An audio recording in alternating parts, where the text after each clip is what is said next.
My name is Agnes Mwakyusa, and what I am about to share is not just my story, it is a piece of my life, carved out of years of pain, betrayal, and finally, courage. I never imagined that at 70 years old I would find myself standing against the man I once called my husband, but life has a way of testing us in ways we least expect. Thank you for giving me your time and listening to my journey. It means more than I can say. My only hope is that as you hear my story, you find strength within yourself and remember that no matter how heavy the storms of life may feel, you always have the power to make the right choice and never let anyone break you. Now I really tell you what actually happened and from where it started. I was born in a small village outside Mbeya, in the southern highlands of Tanzania. My parents were farmers. They taught me early that life is about hard work, respect, and faith. My mother used to say, "Agnes, a woman's strength is not in her beauty but in her patience."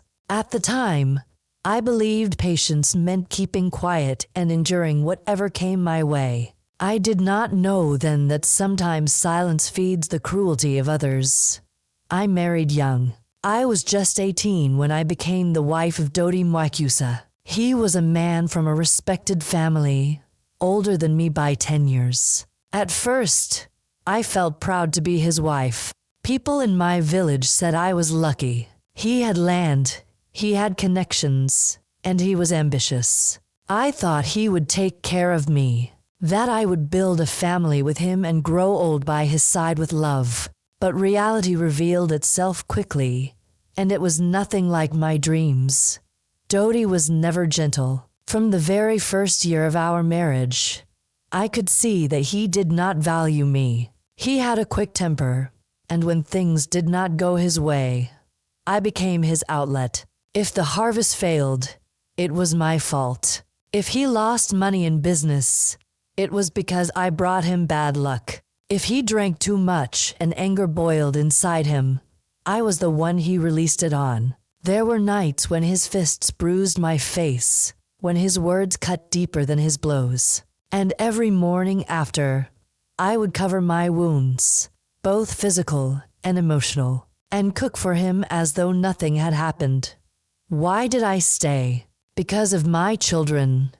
I had 3 of them, 2 boys and 1 girl. They became the reason I kept breathing. When they were small, their laughter was my medicine, their hugs my only comfort. I told myself that I had to protect them, that I had to endure for their sake. I believed that if I left, they would suffer more. So I carried the weight of violence and lovelessness on my shoulders, telling myself it was my duty as a mother. Years passed, and I poured myself into my children. I worked endlessly, not just at home but outside too. I did laundry for neighbors, sold vegetables at the market, even sewed clothes for church members. Every shilling I earned went to feeding them, buying their school uniforms, paying their school fees. Daudi gave some money, yes, but most of the time he spent it on alcohol or his own desires. Yet when a new plot of land was bought, when bricks were laid for a new house, he stood tall and claimed all the credit. Nobody knew that behind every wall of that house, there were my sacrifices hidden like invisible stones holding it together. When my children grew older, I tried to teach them the lessons I had learned. I told them, respect is earned, not demanded. Violence is not love. Never let anyone treat you as less than human. Sometimes they would ask me, "Mama, why do you stay with Baba when he hurts you?" And my heart would break into pieces. What answer could I give? That I was afraid? That I had nowhere to go? That society would shame me if I left? Instead, I told them, "I stay for you. One day you will understand." I thought maybe things would get better with time. Maybe he would soften as he aged. But I was wrong. If anything, Daudi grew more bitter. He saw my silence as weakness, my endurance as stupidity. He thought he could treat me however he wanted, and I would never fight back. And for many years, he was right. By the time I turned 50, my children were teenagers. They could see more clearly what kind of man their father was. Sometimes they tried to stand up for me, but he would silence them too. I begged them not to fight with him. I did not want them to be hurt as well, so I carried the burden alone, shielding them from the worst of his wrath.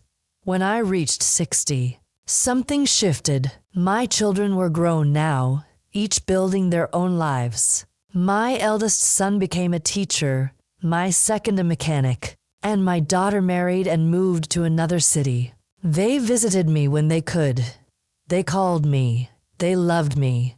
But they were no longer under my roof. For the first time in decades, I was left alone with Daudi.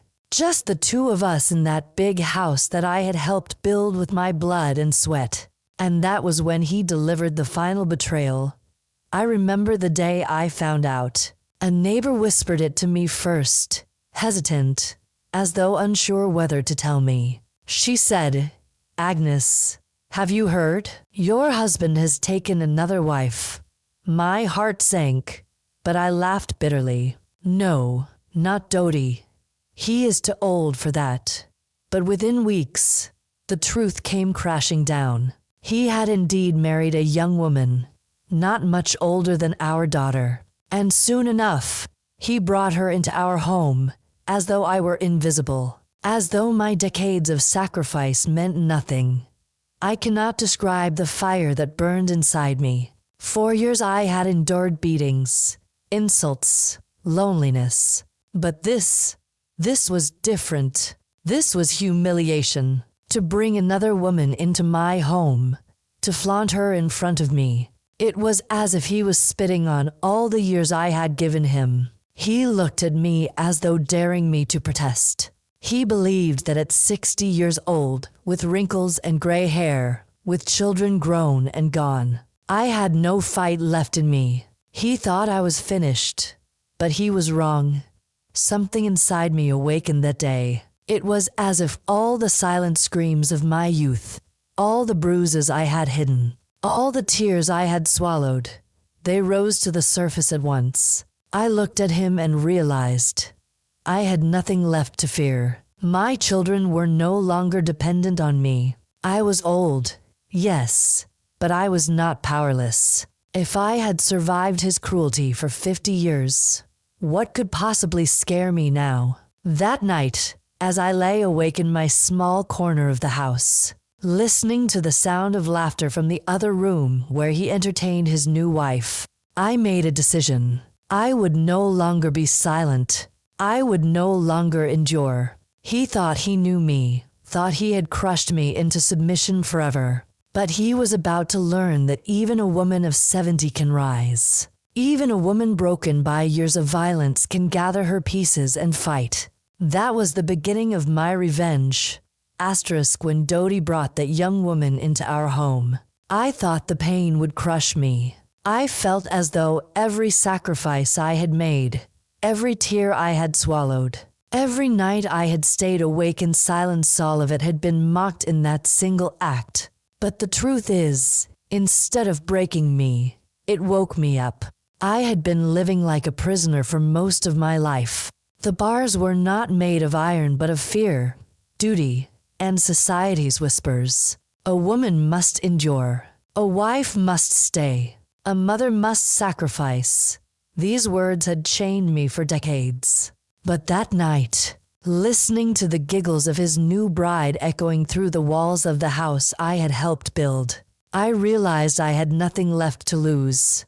I remember sitting alone, staring at my hands. They were old hands now, rough from years of work, wrinkled like the soil after harvest. These were the same hands that had carried children, washed clothes, tilled gardens, cooked meals, wiped tears. They had never trembled when Daudi raised his fists. They had never failed me when money was scarce. And now, as I looked at them, I asked myself, why should I let these hands keep serving a man who never loved me? That night I prayed, not the kind of prayer that asks God for miracles, but the kind that asks for courage. I told God, I have been silent too long. I have been beaten, humiliated, and forgotten, but not anymore. Give me strength to stand up, even if I stand alone. The next morning, I went to see my eldest son, Daniel. He was surprised when he opened the door and found me there so early. "Mama," he said, "is everything all right?" I looked at him, my firstborn, the boy who once clung to my skirts when he was afraid of the dark. Now he was a man, tall, with streaks of gray in his own hair. I sat down and told him everything. About the new wife, about the years of violence, about the humiliation I could no longer bear. For the first time in my life, I spoke the truth without fear. He was quiet for a long time. Then he said, "Mama, I always wondered why you stayed. I saw your pain, but I never knew how deep it went. If you are ready to fight, we will stand with you." Those words gave me life. For so many years I thought my children did not understand. I thought they saw me as weak, but in that moment, I realized they had been waiting for me to rise. I also told my other son, Joseph, and my daughter, Maria. They were angry, furious even, at their father. Joseph clenched his fists and said, "If he wasn't my father, I would." His voice trailed off, but I knew his heart was burning. Maria held my hand and cried. She said, "Mama, you should have left long ago, but it is not too late. Do what you must. We are here." For the first time, I felt free, not because my circumstances had changed, but because my spirit had shifted. I was no longer begging for respect. I was demanding justice. The next step was not easy. In my culture, in my community, divorce is not something people talk about openly, especially for women of my generation. A man can take another wife, cheat, abuse, and still be respected. But if a woman dares to leave, she becomes a subject of gossip, a cautionary tale. I knew what people would say, but I also knew that their words could not hurt me more than Daudi already had. So I went to the church first. Our pastor was a kind man, younger than me, but with wisdom in his eyes. When I sat in his office, I told him things I had hidden for 50 years. He listened without interrupting, without judgment. When I finished, I waited for him to tell me to endure, to forgive, to pray harder. But instead, he said, "Agnes, God does not ask us to be doormats. You have carried a cross that was never yours to carry. If you are ready to seek justice, then do it. God will walk with you." I cannot explain how much those words meant. For years, religion had been used as a chain, telling me to stay silent.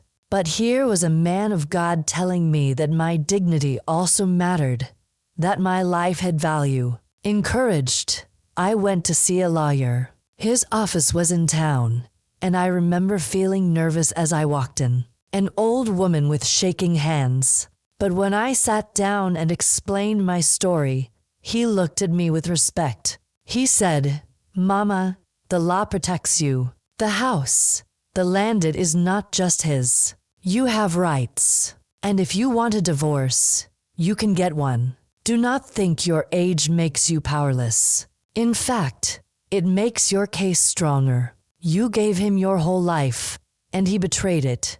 Tears filled my eyes. For so long, I believed I had no power. But here I was, being told that the law itself recognized my worth. Filing the papers was not easy. Daudi laughed when he was served. He said, "Agnes, you are a fool. You think you can fight me? You are just an old woman. Who will listen to you?" But this time, his words did not pierce me. They fueled me. I looked at him and said, "I may be old, but I am not dead, and I am not afraid of you anymore." The weeks that followed were filled with tension. He tried to intimidate me, shouting, threatening, reminding me of the years when I had cowered before him. But I no longer shook. Each time he raised his voice, I remembered the bruises I had hidden, the tears I had swallowed. And each time, I stood taller, and my children visited often during this time. They gave me courage, helped me with the paperwork, reminded me that I was not alone. Maria once told me, "Mama, you are teaching me more now than ever. You are showing me that it is never too late to stand up for yourself." That sentence stayed with me. I realized that my fight was not only for myself. It was for every woman who had been told she was nothing. It was for my daughter, for my granddaughters, for all the women in the village who whispered their pain in secret. The day of the court hearing came. I wore my best dress, simple but clean, and tied my headscarf firmly. As I walked into the courtroom, I felt the eyes of many people on me. Some were surprised, some disapproving, but I did not care. I was not walking in as a victim anymore. I was walking in as a woman demanding justice. Daudi sat there, arrogant as ever, his young wife by his side. He looked at me with a smirk, as though certain the judge would laugh at my case. But when the proceedings began, and my lawyer presented the evidence, the years of abuse, the betrayal, the property bought with my labor, the smirk faded. I will never forget the moment the judge looked at him and said, "You cannot treat a woman as if she is disposable. After 50 years of marriage, you brought shame upon her and upon yourself. This house, this land, it belongs to both of you. And since she has given her life to it, the court recognizes her full ownership." My heart pounded. I felt as if chains were breaking one by one. The divorce was granted. The property was secured in my name. And Daudi was left with nothing but his arrogance and the young wife he had chosen over me. When I stepped out of that courtroom, the sun felt warmer, the air fresher. For the first time in my life, I was free, not because of what the law had given me, but because I had chosen to fight. I was no longer the woman who endured in silence. I was Agnes Mwakyusa, 70 years old, and I had taken my life back. But this was not the end. The real challenge was yet to come: what I would do with this freedom, and how I would face the man who thought he had destroyed me. When I left the courthouse that day, holding the papers that bore the weight of my freedom, I thought I would feel only joy. And yes, there was joy, a deep, trembling joy that I had never known before. But there was also sorrow, heavy and sharp. 50 years of my life had been swallowed by a man who never loved me. 50 years of silence, of humiliation, of bruises hidden under sleeves. Even in victory, the memories stung.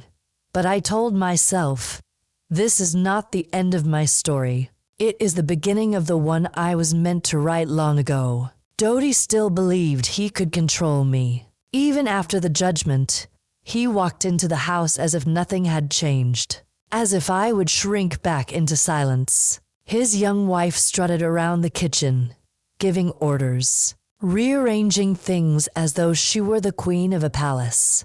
But when I returned home, with the official documents in hand, I placed them on the table and said, "From today, this is my house. If you want to stay here, you stay alone."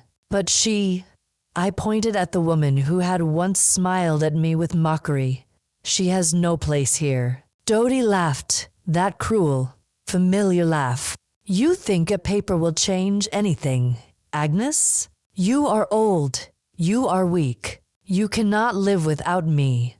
But I was no longer afraid. I had lived without love, without kindness, without peace for half a century. I knew very well how to live without him. I told him, I stayed because of the children. I endured because of fear. But now my children are grown, and I have no fear left. You will leave this house. And if you do not, the law will remove you.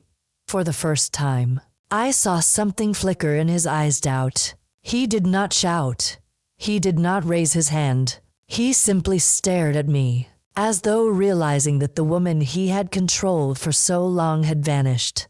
The days that followed were tense. He tried to rally support from relatives, telling them I had gone mad in my old age. Some came to my door, urging me to reconsider, reminding me of tradition, of family honor. But I stood firm. I told them, where was tradition when he raised his fists? Where was honor when he humiliated me with another woman? If silence was tradition, then I will break it.